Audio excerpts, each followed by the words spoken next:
ವೇದಿಕೆ ಮೇಲೆ ಹಾಜರಿರುವಂತಹ ಬರ್ತಾ ಇದೆಯಾ? ವೇದಿಕೆ ಮೇಲೆ ಹಾಜರಿರುವಂತಹ ಈ ಕಾಲೇಜಿನ ಉಪಪ್ರಾಂಶುಪಾಲರಾದಂತಹ ಶ್ರೀಮತಿ ಕಣ್ಣಮ್ಮನವರೇ, ವೇದಿಕೆ ಮೇಲೆ ಹಾಜರಿರುವಂತಹ ಎಲ್ಲ ನಿವೃತ್ತ ನನ್ನ ಸಹೋದ್ಯೋಗಿ ಮಿತ್ರರೇ, ವೇದಿಕೆ ಮುಂಭಾಗದಲ್ಲಿ ದಯವಿಟ್ಟು ಎಲ್ಲರೂ ಬಂದ್ರಪ್ಪ. ನೋಡ ಅಲ್ಲೆಲ್ಲ ಸುದಿಲ್ಲ, ನೋಡ ಅವನ್ನೆಲ್ಲ ಕರೆಯಪ್ಪ ಬನ್ನಿ ದಯವಿಟ್ಟು. ಪ್ರಾಂಶುಪಾಲರು ಸರ್ ಮಾತಾಡ್ತಾ ಇದ್ದಾರೆ, ಉಪ ಪ್ರಾಂಶುಪಾಲರು. ವೇದಿಕೆ ಮುಂಭಾಗದಲ್ಲಿ ಹಾಜರಿರುವಂತಹ 25 ವರ್ಷಗಳ ಹಿಂದಿನ ಎಲ್ಲ ನನ್ನ ವಿದ್ಯಾರ್ಥಿ ಮಿತ್ರರೇ, ಇವತ್ತು 25 ವರ್ಷಗಳನ್ನು ನಾವು ಕಳೆದು ಇಲ್ಲಿ ನಿಮ್ಮ ಮುಂದೆಗಡೆ ಮಾತನಾಡಕ್ಕೆ ನಿಂತಿದ್ದೀವಿ ಅಂತ ಹೇಳಿದ್ರೆ ಇದಕ್ಕೆಲ್ಲ ಕಾರಣ ನಿಮ್ಮ ಹಾರೈಕೆ, ನಿಮ್ಮ ಪ್ರೀತಿ ಇವತ್ತು ನಮಗೆ ಈ ಬಲ ಕೊಟ್ಟಿದೆ ಅನ್ನೋದನ್ನು ಈ ವೇದಿಕೆ ಮೂಲಕವಾಗಿ ನಾನು ಹೇಳೋದಕ್ಕೆ ಇಷ್ಟಪಡ್ತಾ ಇದ್ದೇನೆ. ಬಹುಶಃ ಇವತ್ತು ಸುಮಾರು ಸಾವಿರಾರು ಜನನ ನಮ್ಮ ಅವಧಿನಲ್ಲಿ ಈ ಕಾಲೇಜಿನಿಂದ ಕಳಿಸಿದ್ದೇವೆ. ಕೆಲವೇ ಮಂದಿ ಮಾತ್ರ ಇವತ್ತು ಇಲ್ಲಿ ಬಂದಿದ್ದೀರಿ. ಬಹುಶಃ ಎಲ್ಲರೂ ಕೂಡ ಈಗಾಗಲೇ ಒಂದಲ್ಲ ಒಂದು ರೀತಿಯಲ್ಲಿ ತಮ್ಮ ಸಾಂಸಾರಿಕ ಜೀವನವನ್ನು ಆರಂಭ ಮಾಡಿದ್ದೀರಿ. ಬಹುಶಃ ಯಾರೂ ಕೂಡ ಸಾಂಸಾರಿಕ ಜೀವನದಲ್ಲಿ ಇಲ್ಲದೇ ಇರೋರು ಇಲ್ಲ ಅಂತ ಅಂದ್ಕೊಂಡಿದ್ದೀರಿ. ಯಾಕೆ ಅಂತ ಹೇಳಿದ್ರೆ 35-40 ವರ್ಷಗಳು ಹೆಚ್ಚು ಕಡಿಮೆ ಆಗ್ತಾ ಬಂದಿದ್ದಾವೆ.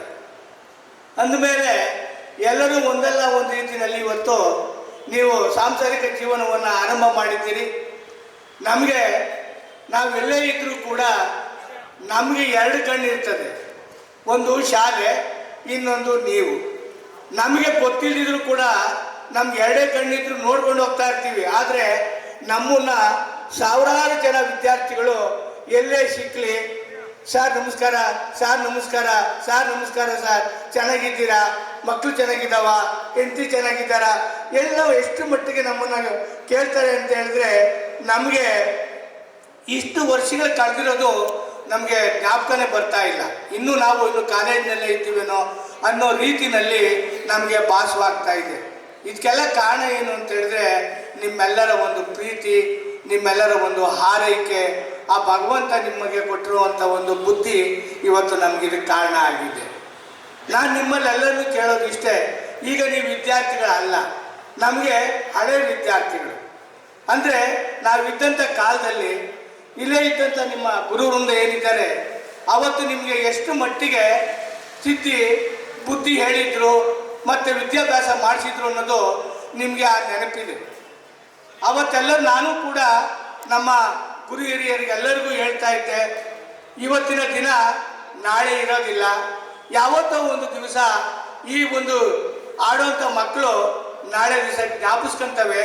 ನಾವೇನಾದರೂ ಒಂದು ಒಳ್ಳೆ ಕೆಲಸ ಮಾಡಿದರೆ ಅವತ್ತು ನಮ್ಮನ್ನು ಒಂದಲ್ಲ ಒಂದು ದಿವಸ ಒಂದು ವೇದಿಕೆಯಲ್ಲಿ ಕರೆಸಿ ನಮಗೆ ಗೌರವವನ್ನು ಸೂಚಿಸ್ತಾರೆ ಅಂತ ಹೇಳ್ತಾ ಇದ್ದೆ ಆ ಮಾತನ್ನು. ಇವತ್ತು ಅದು ನೀವೆಲ್ಲರೂ ಕೂಡ ಆ ಮಾತನ್ನು ನೀವು ಇವತ್ತು ನಡೆಸ್ಕೊಟ್ಟಿದ್ದೀರಿ.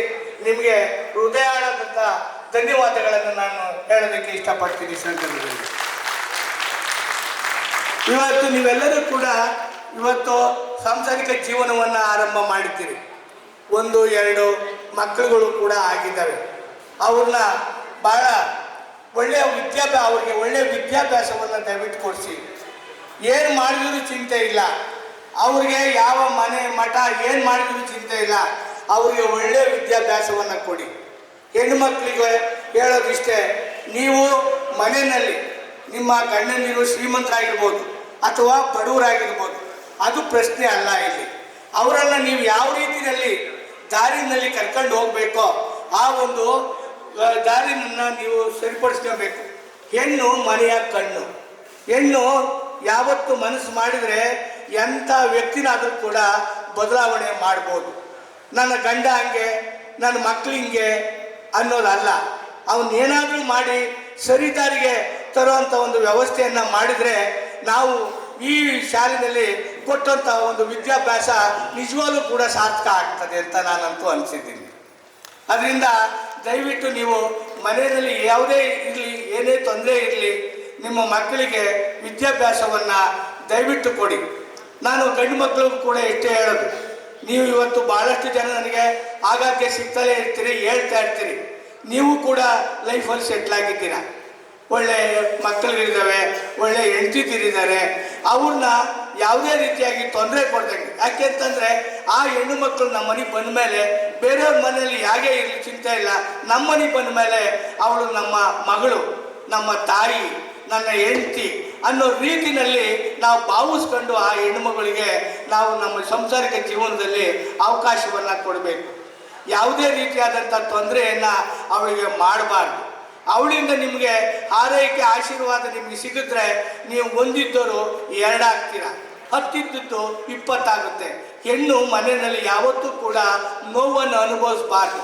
ಯಾರಾದರೂ ಕೂಡ ಆ ರೀತಿಯಾದಂಥ ರೀತಿಯಲ್ಲಿ ಮಾಡ್ತಾ ಇದ್ರೆ ಇವತ್ತಿಗೆ ಅದನ್ನು ಬದಿಗಿಟ್ಟು ಆ ಹೆಣ್ಣು ಮಗಳನ್ನು ನಿಮ್ಮ ಒಂದು ಒಳ್ಳೆಯ ರೀತಿಯಲ್ಲಿ ಅವಳನ್ನ ಕರ್ಕೊಂಡು ಒಳ್ಳೆಯ ಮಾತುಗಳನ್ನ ಆಡ್ಕೊಂಡು ಅವಳ ಒಂದು ರೀತಿಯ ಜೋರಾಗಿ ಮಾತಾಡ್ತಾ ಇರ್ಬೋದು, ಆಕಸ್ಮಿಕವಾಗಿ ಕೆಟ್ಟದನ್ನು ಹೇಳ್ತಾ ಇರ್ಬೋದು.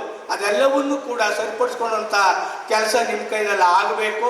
ಅವರ ಮತ್ತೆ ಮಕ್ಕಳನ್ನು ನೀವು ಯಾವುದೇ ರೀತಿಯಲ್ಲಿ ವಿದ್ಯಾಭ್ಯಾಸದ ಕೊರತೆ ಅವರಿಗೆ ಹಾಕ್ಬಿಟ್ಟು ಅವ್ರು ಎಲ್ಲಿನವರೆಗೂ ಓದ್ತಾರೋ ಅಲ್ಲಿನವರೆಗೂ ಅವ್ರನ್ನ ವಿದ್ಯಾಭ್ಯಾಸ ಮಾಡಿಸಿ.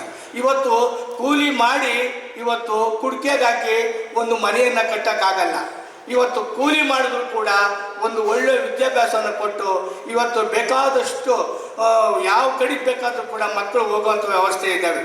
ಉತ್ತರ ಪ್ರದೇಶದಲ್ಲಿ ಪೇಪರಲ್ಲಿ ಓದಿದ್ದೀರಿ, ಒಬ್ಬರು ಚಪ್ಪಲಿ ಹೊಲಿಯುವಂಥ ಒಬ್ಬ ತಂದೆ ತನ್ನ ಮಗಳನ್ನು IAS ಮಾಡಿಸಿದ.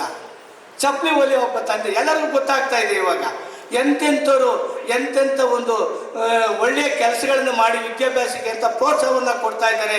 KS ಮಾಡಿಸ್ತಾ ಇದ್ದಾರೆ, IAS ಮಾಡಿಸ್ತಾ ಇದ್ದಾರೆ ಮಕ್ಕಳನ್ನ. ಅದಕ್ಕೆ ನಿಮ್ಮ ಮಾನ್ಯತೆ ಪ್ರಥಮವಾದಂಥ ಕೆಲಸ ಯಾವುದು ಅಂತಂದರೆ ವಿದ್ಯಾಭ್ಯಾಸ. ಎಷ್ಟೇ ಕಷ್ಟ ಆಗಲಿ ಕೂಲಿ ಮಾಡಿದ್ರು ಚಿಂತೆ ಇಲ್ಲ, ಅರ್ಥವಾಯ್ತು. ದಿನಕ್ಕೆ 500 ರೂಪಾಯಿ ಕೂಲಿ ಮಾಡಿದ್ರು ಚಿಂತೆ ಇಲ್ಲ, ಮಕ್ಕಳನ್ನ ಎಲ್ಲಿ ಬೇಕಾದರೂ ಓದಿಸ್ಬೋದು. ಆದರೆ ನಾವು ಬದುಕ್ತಾ ಇರುವಂಥ ಈ ಪರಿಸರದಲ್ಲಿ ಬೆಂಗಳೂರಿನಲ್ಲಿ ನಾವು ಕೂಲಿ ಮಾಡಿ ಯಾವುದೇ ರೀತಿಯಾದ ಮನೆ ಆಗಲಿ ಮಠ ಆಗಲಿ ಮಾಡೋದಕ್ಕೆ ಸಾಧ್ಯ ಇಲ್ಲ. ಆದರೆ ಇವತ್ತು ಅನ್ನದ ಮಕ್ಕಳಾಗಿರ್ತವೆ, ಅವು ನಾಳೆ ಚಿನ್ನದ ಮಕ್ಕಳಾಗ್ತವೆ. ಇವತ್ತು ನೀವು ಎಲ್ಲಿದ್ರಿ ಅನ್ನೋದು ನೀವು ಅರ್ಥ ಮಾಡ್ಕೊಳ್ಳಿ. ನಮ್ಮ ಶಾಲೆ ಬರ್ತಾ ಇದ್ರಿ, ಗೌರ್ಮೆಂಟ್ ಶಾಲೆ ಇದು. ಗೌರ್ಮೆಂಟ್ ಶಾಲೆಗೆ ಬಂದು ಓದ್ದವ್ರು ನೀವು. ಅದೇ ನೀವು ಯಾವುದು ಪ್ರೈವೇಟ್ ಶಾಲೆಗೆ ಓದ್ದವ್ರಲ್ಲ. ಅವತ್ತು ದುಡ್ಡಿದ್ದವರೆಲ್ಲ ಪ್ರೈವೇಟ್ ಶಾಲೆಗೆ ಕಳಿಸ್ತಾ ಇದ್ರು. ಮನೆಯಲ್ಲಿ ತೊಂದರೆ ತಾಪತ್ರೆ ಇದ್ದಿದ್ದರಿಂದ ತಂದೆ ತಾಯಿಗಳು ನಮ್ಮ ಗೌರ್ಮೆಂಟ್ ಶಾಲೆಗೆ ಕಳಿಸ್ಕೊಡ್ತಾ ಇದ್ರು. ಅಂತ ನಿಮ್ಮವನ್ನು ಈ ರೀತಿಯಾಗಿ ಬಡತನದ ಕೊರತೆಯಿಂದ ಬದುಕ್ತಾ ಇದ್ದಂಥ ಒಂದು ಫ್ಯಾಮಿಲಿಗಳನ್ನ ನಮ್ಮ ಈ ಗುರುವಿಂದ ಏನಿದೆ ನಿಮ್ಮನ್ನು ಮೂರ್ತಿಗಳನ್ನಾಗಿ ಮಾಡಿದ್ರು, ಶಿಲ್ಪಿಗಳನ್ನಾಗಿ ಮಾಡಿದ್ರು. ಅರ್ಥವಾಯ್ತಾ? ಇವತ್ತು ಅದರಲ್ಲಿ ನಾವೆಲ್ಲರೂ ಕೂಡ ಭಾಗಿಯಾಗಿದ್ದೇವೆ. ನಿಮ್ಮನ್ನು ಈ ಮಟ್ಟಕ್ಕೆ ತರೋದಕ್ಕೆ ನಮ್ಮ ಶ್ರಮನೂ ಕೂಡ ಇದೆ. ನಿಮ್ಮ ತಾಯಿ ತಂದೆ ಜೊತೆಗೆ ನಮ್ಮ ಶ್ರಮ ಇದೆ. ಆ ಶ್ರಮವನ್ನು ನೀವು ಜ್ಞಾಪಿಸ್ಕೊಂಡಿದ್ದೀರಿ. ನಿಜವಾಗ್ಲೂ ಕೂಡ ಬಹಳವಾದಂಥ ಧನ್ಯವಾದಗಳನ್ನು ನಾನು ಹೇಳೋದಕ್ಕೆ ಇಷ್ಟಪಡ್ತೀನಿ. ಯಾಕೆಂದರೆ ಇವತ್ತು ಈ ಸರ್ಕಾರಿ ಶಾಲೆಗಳಲ್ಲಿ ಓದುವಂಥ ಜನ ಇವತ್ತು ಆ ಗುರುಗಳನ್ನು ಕರೆದು ಒಂದು ಹೂವನ್ನು, ಕನಿಷ್ಠ ಒಂದು ಹೂವನ್ನು ಕೊಡುವಂಥ ಒಂದು ಮಟ್ಟದಲ್ಲೂ ಕೂಡ ಇವತ್ತು ಇಲ್ಲ. ಆದರೆ ಇವತ್ತು ನೀವು ಈ ಒಂದು ಬೆಂಗಳೂರಿನಲ್ಲಿ ಒಂದು ಮಾದರಿಯ ಒಂದು ಕಾಲೇಜಿನ ವಿದ್ಯಾರ್ಥಿಗಳಾಗಿ ಇವತ್ತು ನೀವು ಈ ಕೆಲಸವನ್ನು ಮಾಡಿದ್ದೀರಿ. ಇದನ್ನು ಎಲ್ಲರೂ ಕೂಡ ನೋಡಿ ಕಲಿಬೇಕಾಗ್ತದೆ ಬೇರೆ ಕಡೆ. ಅದು ಯಾಕೆಂತಂದರೆ ನಾನು ಎಲ್ಲ ರಂಗದಲ್ಲೂ ಕೂಡ ಕೆಲಸ ಮಾಡ್ಕೊಂಬಂದಿದ್ದೇನೆ. AEO ಕೆಲಸ ಮಾಡಿದ್ದೇನೆ, ಪ್ರಿನ್ಸಿಪಾಲ್ ಕೆಲಸ ಮಾಡಿದ್ದೇನೆ, BEO ಕೆಲಸ ಮಾಡಿದ್ದೇನೆ. ಎಲ್ಲ ಕೆಲಸನೂ ಎಲ್ಲ ಒಂದು ಇಲಾಖೆಗಳ ಇದರಲ್ಲೂ ಕೂಡ, ತಾಲೂಕುಗಳಲ್ಲೂ ಕೂಡ, ರೇಂಜಲ್ಲೂ ಕೂಡ ಕೆಲಸ ಮಾಡಿ ಸಾವಿರಾರು ಜನ ಶಿಕ್ಷಕರನ್ನು ಕುರಿತು ಅವರನ್ನು ಉದ್ದೇಶಿಸಿ ಮಾತನಾಡಿದ್ದೇನೆ ಮತ್ತು ಮಕ್ಕಳನ್ನು ಉದ್ದೇಶಿಸಿ ಮಾತಾಡಿದ್ದೇನೆ. ಎಲ್ಲರ ಒಂದು ಹತ್ತಿರ ಹೋಗಿ ಅವರ ಒಂದು ನೋವು ನಲಿವುಗಳನ್ನು ಆಲಿಸಿದ್ದೇನೆ. ಆ ಒಂದು ನೋವು ನಮಗೆ ಇದೆ. ಅದರಿಂದ ನಮ್ಮ ಸರ್ಕಾರಿ ಶಾಲೆಗಳಲ್ಲಿ ಬರುವಂಥವ್ರು ಎಂಥವ್ರು ಅಂತ ಹೇಳಿದ್ರೆ ಕನಿಷ್ಠ ಭಾಳ ಕಷ್ಟದಲ್ಲಿರುವಂಥ ಒಂದು ಮಕ್ಕಳು ನಮಗೆ ಬರ್ತಾರೆ. ಅದರಿಂದನೇ ಅದನ್ನೆಲ್ಲ ನಾವು ನಮ್ಮ ಕಾಲದಲ್ಲಿ ಇದ್ದಂಥ ಕಾಲದಲ್ಲಿ ನಾವೆಲ್ಲರೂ ಕೂಡ, ಯಾಕೆ ನಿಮಗೆ ಈಗ ನಿಮ್ಮ ಮನಸ್ಸಿಗೆ ಬರ್ತದೆ, ನೀವೆಲ್ಲ ಯಾರು, ನೀವೆಲ್ಲಿದ್ರಿ, ನಿಮ್ಮ ತಂದೆ ತಾಯಿಗಳೇನಾಗಿದ್ರು, ಎತ್ತಿದ್ರು ಎನ್ನುವುದೆಲ್ಲ ಗೊತ್ತಿದೆ. ನಿಮ್ಮ ಅಪ್ಪ ಅಮ್ಮ ಅವರು, ನಾವೆಲ್ಲರೂ ಅಷ್ಟೇ. ನಾವು ಕೂಡ ಈ ಶಿಕ್ಷಣ ಇಲಾಖೆ ಬರಬೇಕಾದ್ರೆ ನಮ್ಮ ಅಪ್ಪ ಅಮ್ಮ ಏನು ಶ್ರೀಮಂತರಲ್ಲ, ಕೂಲಿ ಮಾಡ್ತಿದ್ದಂಥ ಜನ. ನಾವತ್ತು ಗೌರ್ಮೆಂಟ್ ಶಾಲೆಗಳಿಗೆ ಕಳಿಸ್ತಾ ಇದ್ದಂಥ ಒಂದು ಪುಸ್ತಕ ಕೊಟ್ಟು ಕಳಿಸ್ತಾ ಇದ್ರು. ಅದೇ ರೀತಿಯಾಗಿ ನೀವು ಕೂಡ ಗೌರ್ಮೆಂಟ್ ಶಾಲೆಗೆ ಬಂದರು ಅಂತಂದರೆ ನಿಮ್ಮ ಅಪ್ಪ ಅಮ್ಮ ಏನು ಶ್ರೀಮಂತರಲ್ಲ ಹೇಳ್ಕೊಳ್ಳೋಂಥ ಇರೋಣ, ಅಲ್ಲೇ ಅಲ್ಲ. ಅದು ನಮ್ಗೆ ಚೆನ್ನಾಗಿ ಗೊತ್ತು. ಯಾಕೆ ಅಂತಂದ್ರೆ ಅವ್ರೇನು ಊಟ ಬಟ್ಟೆ ಅದನ್ನ ಹಾಕಿ ಮಕ್ಕಳು ರಾತ್ರಿ ಒಂದು ಸ್ವಲ್ಪ ಮಲಗಿಸೋದ ಜಾಗ ಹೊಂದಿದ್ದವ್ರು ಅಷ್ಟು ಬಿಟ್ಟರೆ ಮತ್ತೆ ಯಾವ ಶ್ರೀಮಂತರು ಕೂಡ ಅಲ್ಲ. ಯಾಕೆಂತಂದರೆ ಅಂಥವ್ರಾಗಿದ್ದರೆ ನಿಮ್ಮನ್ನು ಯಾವುದೋ ಪ್ರೈವೇಟ್ ಸ್ಕೂಲಿಗೆ ಕಳಿಸಿರೋರು ಎಲ್ಲೋ ಫಾರಿನಿಗೆ ಹೋಗುವಂಥ ಒಂದು ಅವಕಾಶಗಳು ಬರ್ತಾ ಇತ್ತು. ಆದ್ದರಿಂದ ಆ ಒಂದು ಅವಕಾಶದಲ್ಲಿ ನಮ್ಮ ತಾಯಿ ತಂದೆಗಳೇ ಬರ್ತರಾಗಿದ್ದರಿಂದ ಅವರು ಕಷ್ಟಪಟ್ಟು ನಿಮ್ಮನ್ನು ಈ ಮಟ್ಟಕ್ಕೆ ತಗೊಂಬಂದರು. ಅವರು ನಿಮ್ಮ ಹೆತ್ತಂಥ ತಂದೆ ತಾಯಿಗಳಿಗೂ ಕೂಡ ನಾವು ಇವತ್ತು ಧನ್ಯವಾದಗಳನ್ನು ಹೇಳಲಿಕ್ಕೆ ಇಷ್ಟಪಡ್ತೇನೆ. ಯಾಕೆಂದರೆ ಅವ್ರು ಎಷ್ಟೇ ಬರ್ತಾನೆ ಇದ್ರು, ಅವರು ವಿದ್ಯಾವಂತ ಆಗ್ತಾ ಇದ್ರು ಕೂಡ ನಮ್ಮ ಮಕ್ಕಳು ನಮ್ಮಂಗೆ ಆಗಬಾರ್ದು, ಆ ಒಂದು